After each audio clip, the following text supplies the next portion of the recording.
Assalamualaikum warahmatullahi wabarakatuh.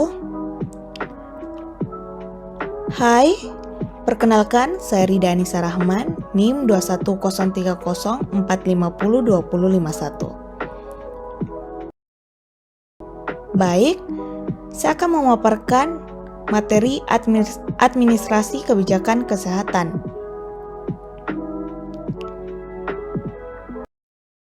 Pertama-tama, definisi kebijakan. Kebijakan biasanya dihasilkan melalui proses analisis, perencanaan, pembuatan, pelaksanaan, dan evaluasi. Tujuannya adalah untuk mencapai hasil yang diinginkan atau untuk mengatasi masalah tertentu dengan cara yang terstruktur dan terukur. Konsep kebijakan. Yang pertama, kebijakan publik sebagai tujuan.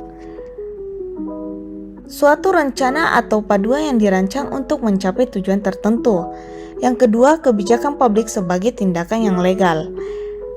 Kebijakan publik sebagai tindakan yang legal mengacu pada pengembangan dan implementasi kebijakan yang sesuai dengan hukum dan peraturan yang berlaku. Yang ketiga, kebijakan publik sebagai hipotesis. Kebijakan publik sebagai hipotesis adalah pendekatan dalam merancang kebijakan yang menganggap bahwa kebijakan adalah eksperimen atau hipotesis yang perlu diuji untuk melihat apakah mereka efektif dalam mencapai tujuan yang ditetapkan. Selanjutnya, analisis kebijakan. Analisis adalah berpikir untuk menguraikan suatu keseluruhan menjadi komponen, dapat mengenal tanda-tanda komponen hubungannya satu sama lain. Peran fungsi analisis kebijakan kesehatan. Yang pertama itu, adanya analisis kebijakan kesehatan yang akan memberikan keputusan yang fokus pada masalah yang akan diselesaikan. Yang kedua itu, analisis kebijakan kesehatan mampu mengambil mutu disiplin ilmu. Karakteristik masalah kebijakan. Yang pertama itu, independensi atau saling tergantung. Ini mengacu pada sejauh mana karya seni atau kreativitas tersebut orisinal dan independen. Yang kedua itu subjektif atau evaluasi secara selektif. Ini mencerminkan kenyataan bahwa penilaian kualitas karya seni atau kreativitas seringkali bersifat subjektif. Yang ketiga, artifisial untuk memadu prestasi yang dinamis. Memadu prestasi yang dinamis ini mungkin berkaitan dengan upaya untuk menciptakan karya seni atau kreativitas yang bukan hanya yang merupakan hasil alami dari inspirasi atau proses kreativitas yang spontan.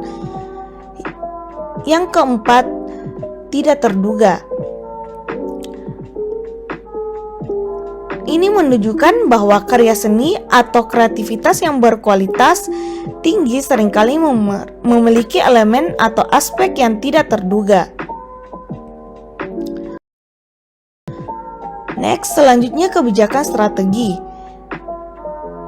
Kebijakan strategi itu terbagi menjadi 4. Yang pertama itu isu-isu utama.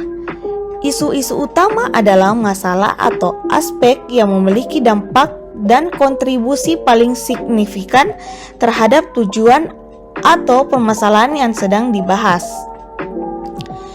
Yang kedua itu isu-isu sekunder.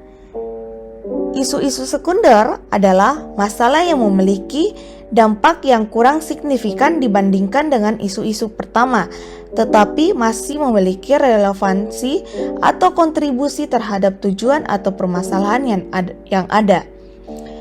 Yang ketiga, isu-isu fungsional.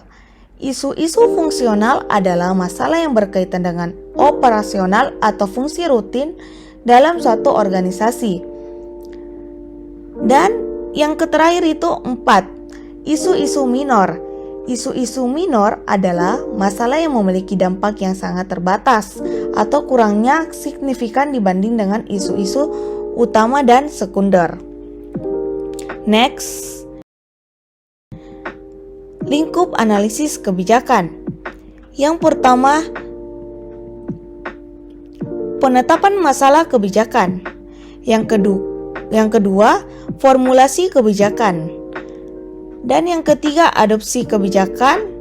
Yang keempat, evaluasi kebijakan. Next. Tingkat analisis kebijakan. Yang pertama itu pendekatan modus operandi. Yang ketiga itu pendekatan